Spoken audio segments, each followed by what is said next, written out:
Troisième point qu'il faut maîtriser concernant l'héritage, c'est le hajb. Donc le hajb dans l'héritage, c'est l'acte de priver ou de réduire la part d'un héritier à cause de la présence d'un autre héritier ou de certaines conditions qui s'appliquent à l'héritier. Donc le hajb dans l'héritage, il est divisé en plusieurs types. Il y a plusieurs types de hajb. Donc le premier type de hajb, c'est le hajb des descriptions. Hajb al-awsaf. Le hajb des descriptions, c'est l'exclusion d'un héritier en raison d'une condition ou d'une qualité spécifique qui l'empêche d'hériter. Parmi ces spécificités, c'est par exemple l'esclave. L'esclave n'hérite pas. Pourquoi? Parce que ce qu'il possède, ça appartient à son maître. Le meurtre, par exemple. Le meurtrier n'hérite pas de la personne qui l'a tué, si le meurtre est intentionnel, bien sûr. Et après, les savants ont divergé concernant le meurtre par erreur. Mais Allah wa'alam, celui qui tue un de ses héritiers, il n'hérite pas de lui. Donc si le fils tue son père, il n'hérite pas de lui. Même si les savants ont divergé concernant le meurtre volontaire ou non. Donc s'il a tué volontairement, les savants sont d'accord pour dire qu'il n'hérite pas de son père. Mais s'il a tué accidentellement son père, les savants ont divergé. Allah wa'alam, dans les deux cas, s'il tue son père, il n'hérite pas de lui. Wallahu a'lam. Ça, c'est une divergence. Troisième cas de figure, c'est la différence de religion. Donc le musulman, il n'hérite pas du non-musulman. Et le non-musulman, il n'hérite pas du musulman. Donc ça, c'est le premier type de hajb. Donc c'est ce qui empêche telle ou telle personne d'hériter à cause d'une description spécifique. Deuxième type de hajb, c'est le hajb des personnes.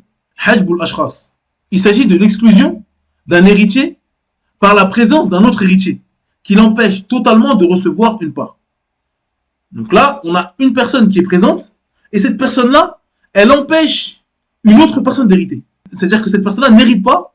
On dit mais pourquoi elle n'hérite pas alors qu'elle fait partie de la famille? On dit elle n'hérite pas. Pourquoi? Parce que un tel est vivant, est présent. Et sa présence l'empêche d'hériter. Exemple, le fils empêche les frères et sœurs d'hériter. C'est-à-dire que si le défunt possède un fils et des frères et sœurs, les frères n'héritent pas. Ils n'héritent rien. Pourquoi? Parce qu'il a un fils.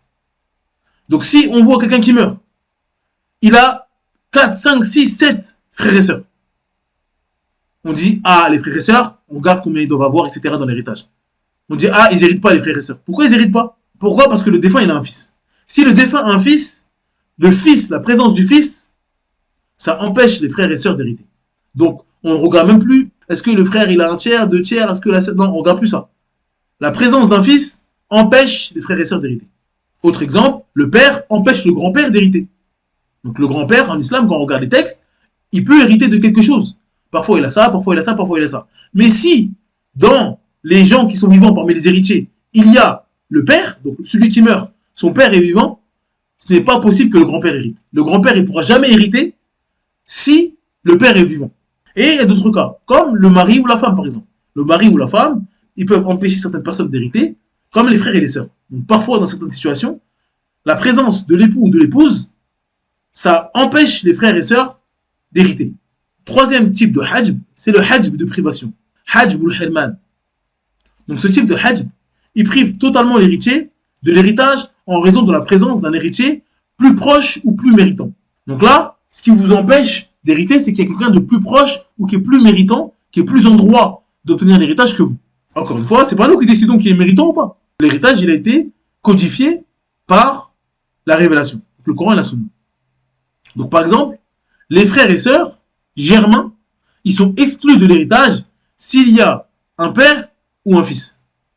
Donc le père et le fils, ils sont plus méritants, plus en droit d'avoir l'héritage que les frères et sœurs. Donc si quelqu'un meurt et qu'il a un père vivant ou un fils vivant, ce père ou ce fils, ils sont plus en droit d'hériter que les frères germains. Et pareil pour les sœurs paternelles. Elles sont exclues si une sœur germaine est présente. C'est normal. Donc il y a quelqu'un qui meurt. Cette personne qui meurt, il a des frères et des sœurs. Donc j'ai 10 frères et sœurs. Parmi ces frères et sœurs, il y en a qui sont germains. Donc on a le même père, on a la même mère. Mais d'autres, on a juste le même père, on n'a pas la même mère. Forcément, les frères et sœurs germains ont plus de droits que les frères et sœurs paternels. Et ensuite, la quatrième et dernière catégorie de hajb, c'est le hajb de diminution. Hajb ou nuqsan. Donc ce type de hajb, il ne prive pas l'héritier totalement d'hériter. Mais il réduit sa part en raison de la présence d'un autre héritier. Par exemple, l'épouse. S'il y a un fils ou une fille, sa part est réduite. Donc son époux, il meurt. Elle est veuve. Si cet époux-là n'a pas d'enfant, elle obtient le quart. Si cet époux a un ou plusieurs enfants, elle obtient le huitième. Donc la présence d'un fils ou d'une fille a diminué sa part. Pareil pour la mère. La mère, s'il y a un descendant direct qui est présent, donc un fils ou une fille, sa part est réduite. Elle passe d'un tiers à un sixième. Donc si le défunt qui meurt a une mère qui est vivante et qu'elle n'a pas de fils, pas de fille, la mère obtient le tiers.